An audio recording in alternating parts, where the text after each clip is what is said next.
We're not artists anymore, we're content creators, and part of that content is us, the brand.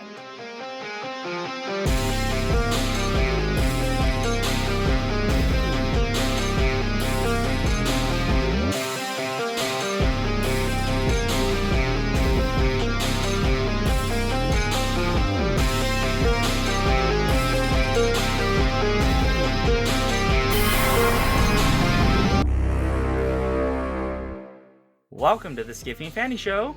Wouldn't you rather be a witch than a princess? Witches can transform things, after all. I'm Sean. I'm Brandon. And today we're joined by someone pretty much everybody already knows for this interview about their new novella, Hybrid Heart, out from Neon Hemlock. And who might that person be? It might be none other than Iori Kusano. Hi, Iori. Welcome. Hi, friends! So this is interesting because you've never been on the other side of this. You've always been the anime and get Sean to watch things that I desperately need to watch person. This is very interesting. Yes, we are doing this with PvP enabled for the first time. This is a very new experience to me. But before we get into all of the wonderful questions we have about this wonderful book, a friendly reminder to everyone listening that we want to hear from you. So please share your comments with us about this and past episodes at skiffyandfanty.com/listener suggestions. We have been having a lot of fun putting together listener mailbag episodes every once in a while, and we want to do more of those things in the future. So please let us know your thoughts, questions, topic suggestions, and more whenever you get the opportunity by just putting it in that cool little box on our website. Thank you so very much. All right, so the first question of the day we have to start with, which is, we've read the book, but Iori, can you give us a quick rundown? What is Hybrid Heart? So, what happens, right, is that an idol just has a really, really rough few weeks at work. And what it's actually about is the fact that, my simmering rage toward everyone who ever made me perform sexual and emotional availability for third parties for that person's social or economic benefit finally just boiled the fuck over. Okay, perfect. So you've mentioned one of the big things that I wanted to ask about as somebody who only has a little bit of knowledge about sort of idol culture, and I know that I've talked to both of you before. I mostly can't speak to Japan at all, but I was curious from your perspective if you could talk a little bit about what is idol culture, for especially since most of our audience are not in Japan. They may not have a full understanding of what is this. So it's when you take a teenager and you put them in a fluffy costume and put them on stage to sing and dance, and whether they're good at that is not necessarily as important as whether or not you can convince the audience that they would like to fuck the teenager. And then you start doing things like selling photo books and handshake events where you get to meet the teenager for 20 seconds and fantasize about making them your partner. And in recent years, due to the pandemic curtailing handshake events, now you can book them for meetings on Zoom and do this according to a calendar that shows you what costume they're wearing that day so that you can see your favorite version of this person. And it's an extremely monetized, very prevalent version of the parasocial relationship. Pre-internet, this was the defining parasocial relationship available in Japan. That sounds incredibly invasive. Oh, it's worse than I'm making it sound. A lot of the management companies claim now that they don't have no relationship clauses anymore, but a lot of them used to, quote unquote, still do. It's just not spelled out explicitly. Clauses where it's oh yes, as long as you are under contract with our company, you cannot date. They'll dump you if you get caught dating. There was actually a whole scandal a few years back when one of the AKB48 girls got caught dating, and she cut her hair and made this huge tearful apology video. They did let her stay in the group, but several of her predecessors who got caught dating did get dumped over that. A lot of the early Morning Musume girls were also dumped out of their production company for dating, because you have to be as available to your fans as possible. Your fans are all your boyfriend or girlfriend. This also happens with boys. It is weirder and scarier a lot of the times what happens to girls. But let's not pretend that boys are not also subject to this. You will notice that I am talking about this in the gender binary because Japan is very, very aggressive about gender binaries and enforcing them. I've been thinking a lot about idol culture even before, like when I heard that Hybrid Heart was coming up, I was very excited to read it, and I think that it's very cutting about how weird idol culture is from the perspective of a character who is not only an idol, but at the beginning of the book is very concerned about maintaining that status while still being like critical of it. Even though Ray is also observing that she is highly restricted in this space. There are expectations about her creative expression, there are expectations about her body, there are expectations about literally her like the time that is available to her. Like I thought one of the weirdest and actually creepiest things about the book was that Ray mentions on a regular basis that she does not have advance notice of most of the things in her schedule except for performances, and that was the part that bothered me. Like, That's a you real don't know thing how that much free happens. time you have because you're under the beck and I'll call of straight up assume this. none. Yeah, which is like so. Like, I want to hear more about why the novel thinks so deeply about that. Why Time and Heart like spend so much time emphasizing that part of idol culture in particular. I think with the growing surveillance culture, right, where you are always on camera somewhere and you're always on display, and even like within your own house, you are not exempt from surveillance. We are all gradually becoming idols, especially under the pressure of the internet, especially in recent years, as there has been more push for creatives to be involved in their marketing. Like, we're not artists anymore, we're content creators, and part of that content is us, the brand, like my personality as a brand, which I am cultivating fans for. Not necessarily like fans of my work, but fans of Iori, or the person people think is Iori. The Iori that people have made up in their heads to feel things about, essentially. So, like, that's a huge stressful thing. A lot of Ray's anxieties are the anxieties of living in a highly gendered culture writ large, because similar expectations around, weight, body control, image management are placed on normal ass people in Japanese society. It's just on a much larger scale for Ray. And like, this isn't an explicitly queer book, but when I was talking to Julia Rios about it on their podcast, they said that like they felt like, in a way, some of my non-binariness had bled into this book, right? Because of how Ray chafes under the expectations of this specific gendered performance. In a lot of ways, writing this has been part of a really long, ongoing process of unpicking the me that I am slash want to be from the person that other people want me to be for their benefit. Like, I was literally raised and trained to be as hot and appealing as possible, and I hate that, and I'm going to be turning away from that for the rest of my life. I feel like I was probably a really healthy and well adjusted child before people decided I had to be sexy. Which is not to say that I haven't sometimes benefited from people thinking I'm sexy, but those benefits came to me at the cost of being objectified and dehumanized, so I don't think they were remotely worth it. What happened to me as well is just like a really small version of what happens to idols. Mm-hmm.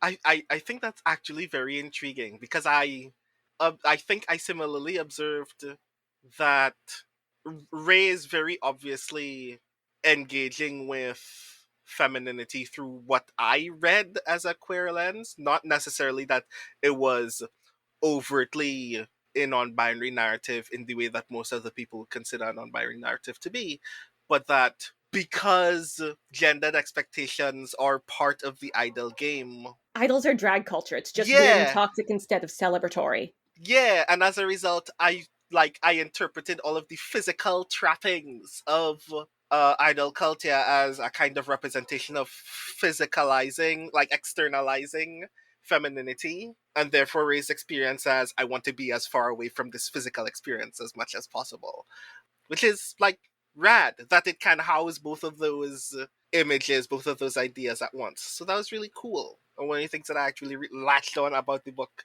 very heavily.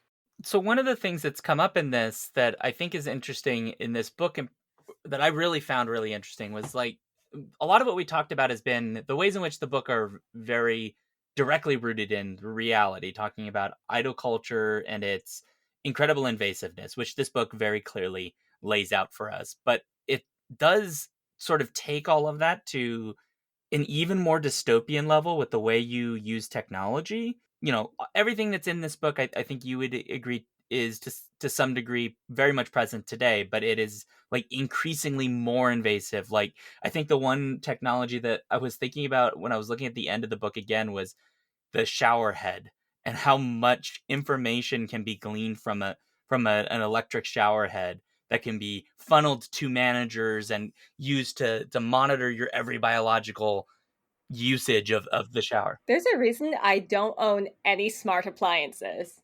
We're going to get to the point in a few years where I will be buying everything from secondhand shops to avoid having a refrigerator that can tweet. Is that coming?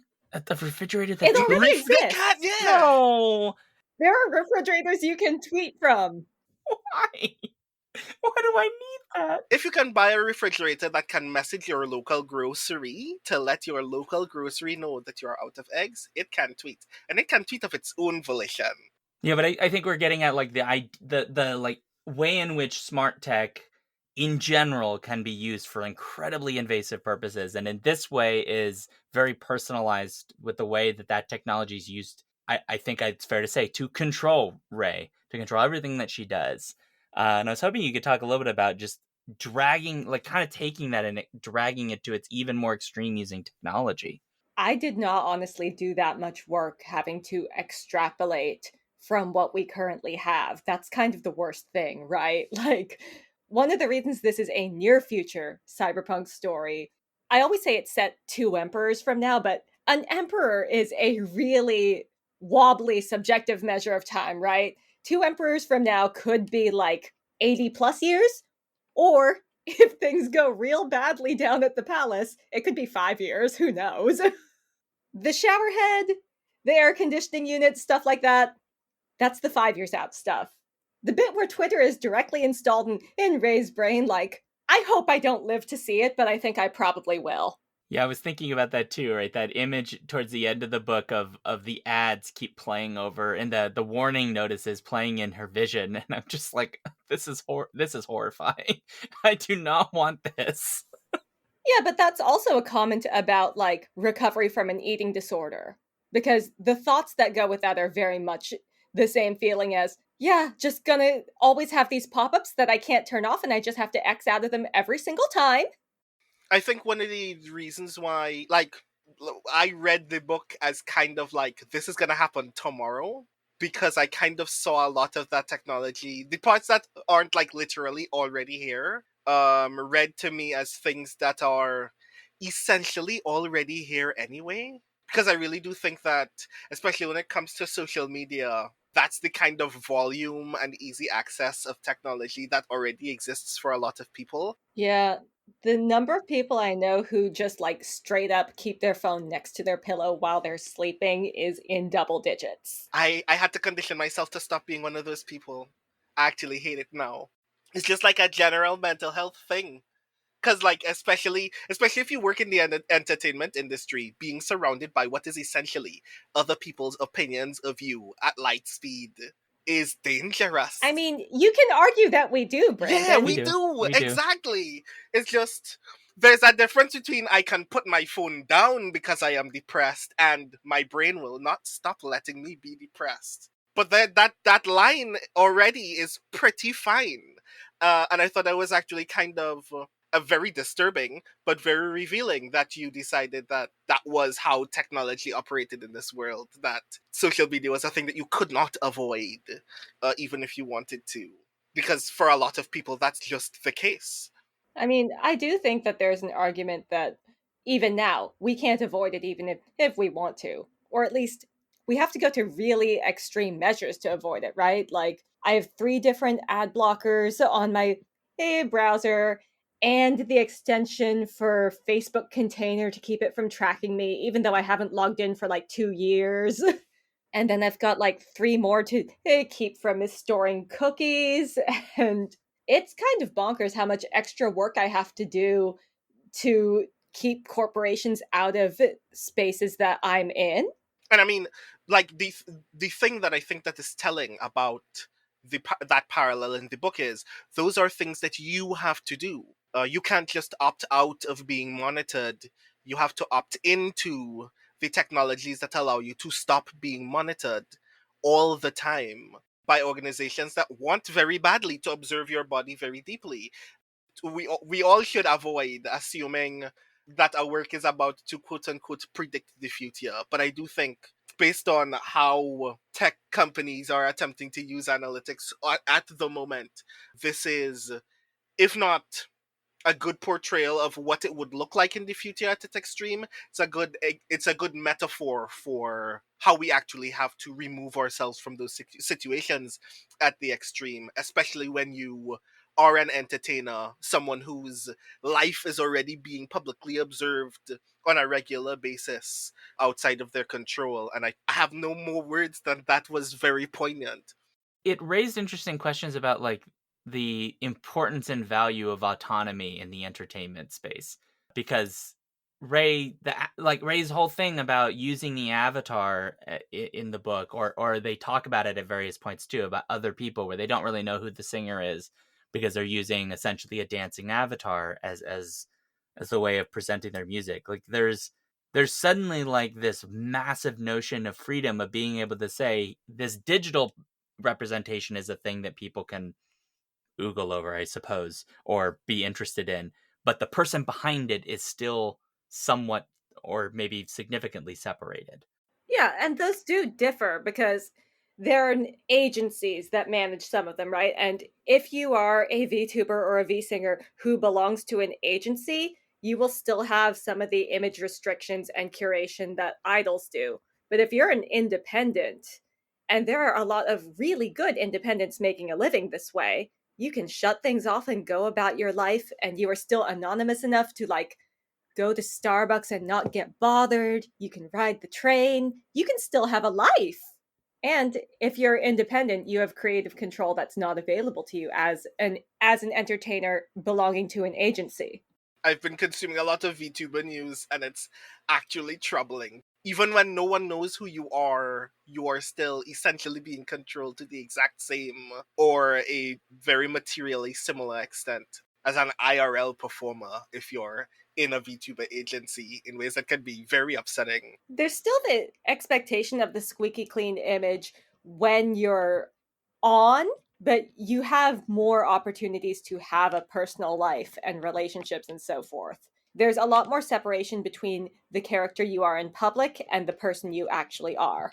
I would say the benefit is being able to throw it away, actually. The disposable identity, I think, is something that has kind of been not eliminated entirely from the internet, but it's a lot harder to achieve that these days.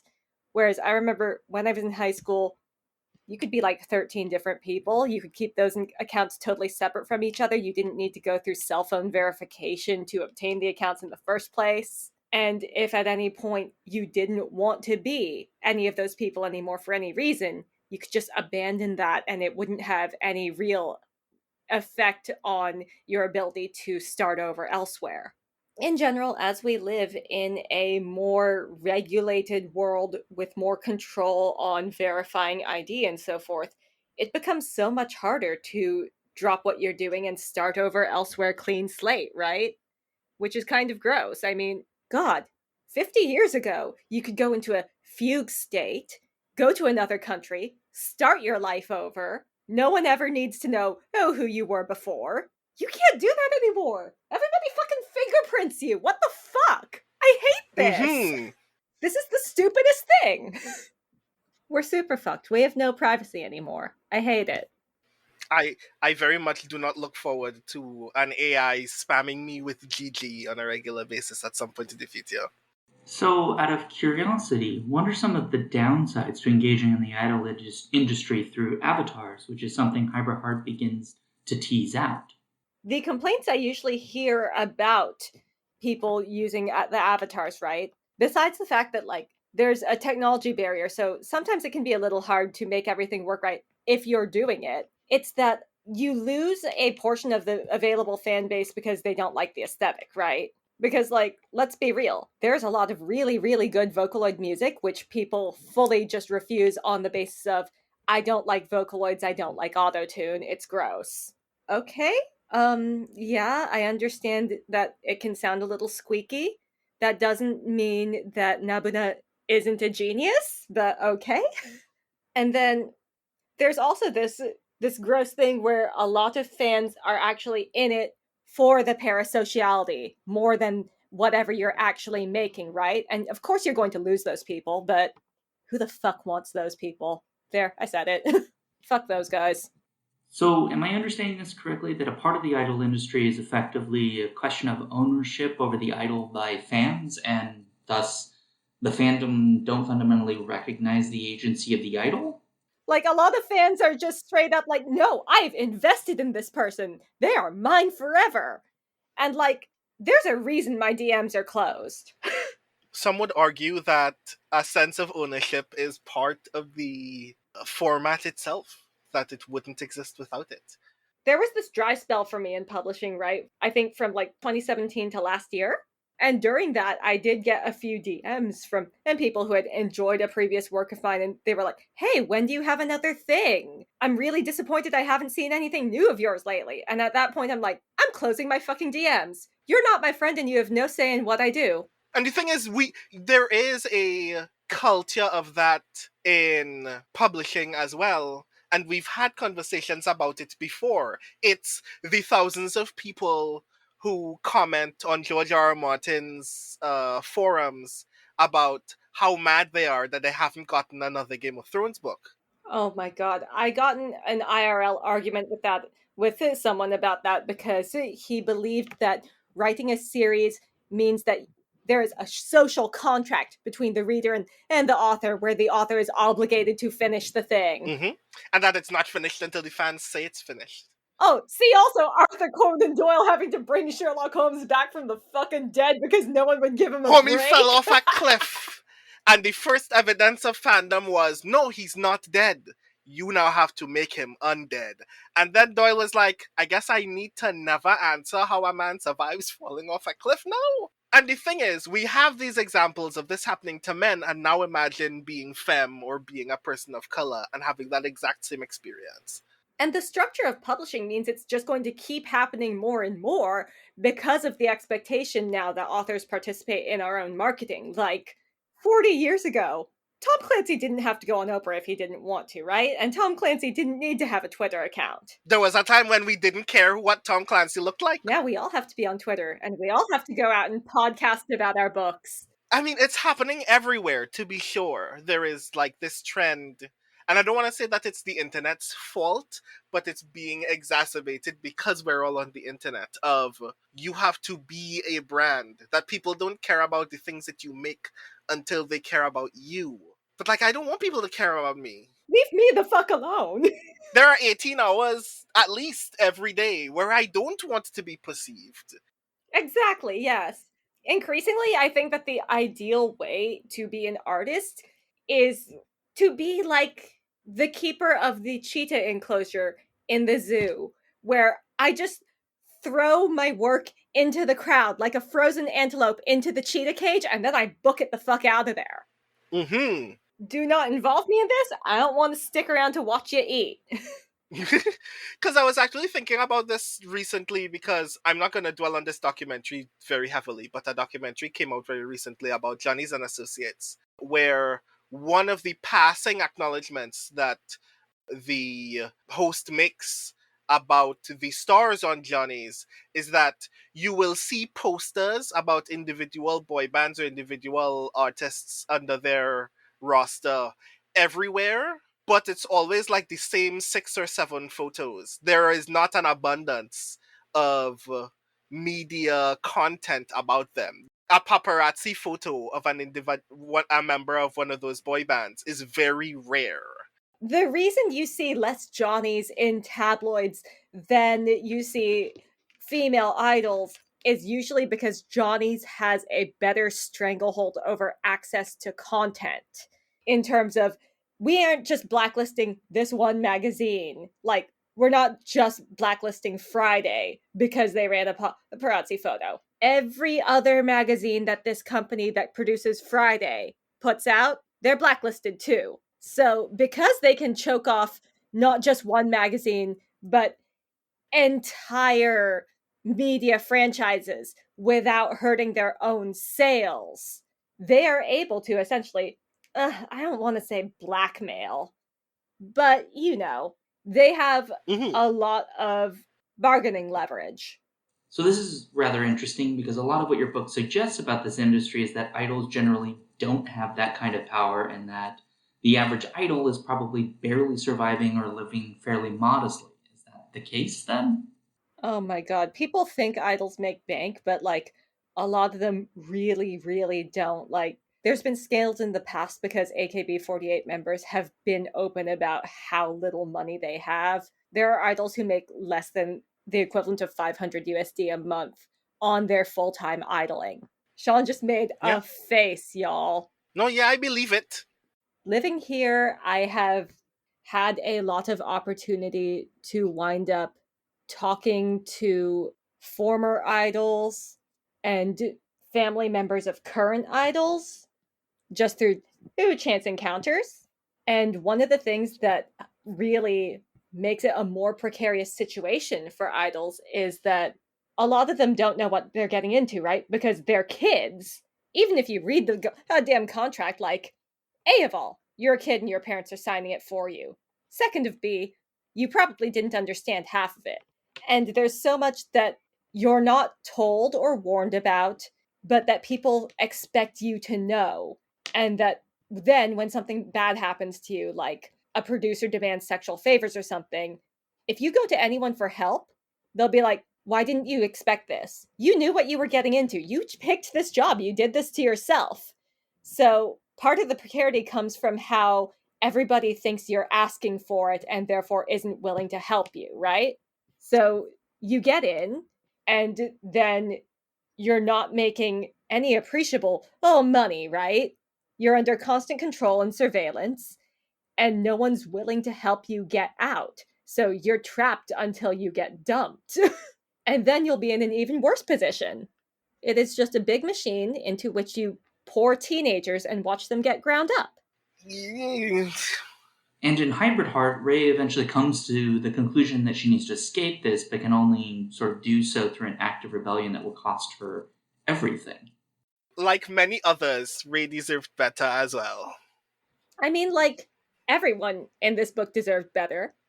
Even Kosaka, because, like, we don't get into it, right? Because we don't get into it because we don't have the time for it. Yes. But he's also under pressure from his boss, who we never meet. And we do actually see the consequences of that pressure. Like, I very much did think about, like, how I could do this with the murder ending, right? And I never nailed the murder ending because the murder ending inevitably involves Ray realizing that Kosaka isn't where it stops. He's another person who is being exploited in this, like, relentless and terrible system. And there's no way the murder ending doesn't go to the top with a pipe bomb, right?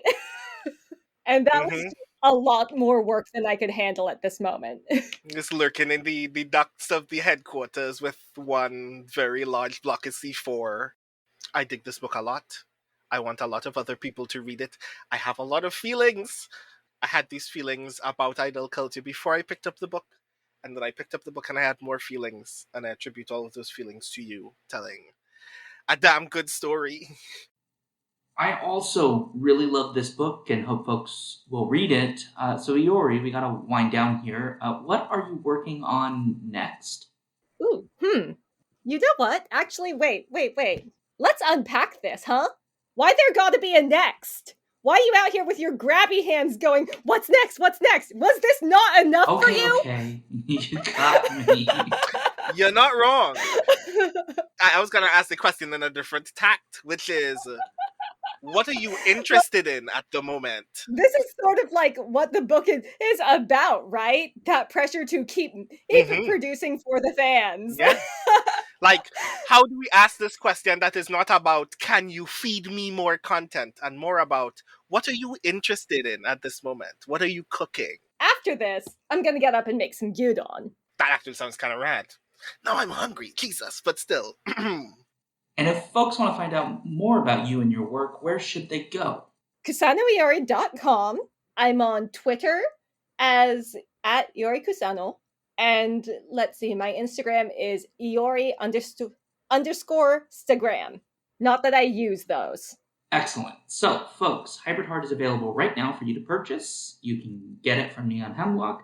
Buy one for yourself and buy one for your friends. Pick a single friend that also knows as little about idol culture as Sean did, and give them a copy of Hybrid Heart. Yes, do that. Iori, thank you very much for coming on the show. You're welcome. Thank you for having me. So that's it for us, folks. If you'd like to let us know again what you thought, please go to skiffyandfanty.com/listener suggestions. We're on all the social media sites at Skiffy and Fanty. Just go to our link tree /Skiffy and Fanty for that.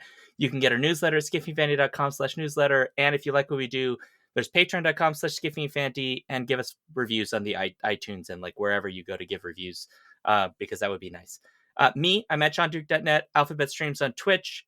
I'm also at patreon.com/thejoyfactory, and I'm also on all the socials, and my link tree is /SeanDuke, and I do the histories at SeanDuke.net/thehistories. And you can find me on Twitter and Instagram at The Rising Tides, on Twitch at The Rising Tides, very, very rarely, my newsletter at brandonO'Brien.xyz, and on the Speculate podcast over at speculateSF.com, where one of the recent one-shots we just finished was a game of boy problems, which was very fun, so you should definitely check that out. And on that note, awkward ending and scene.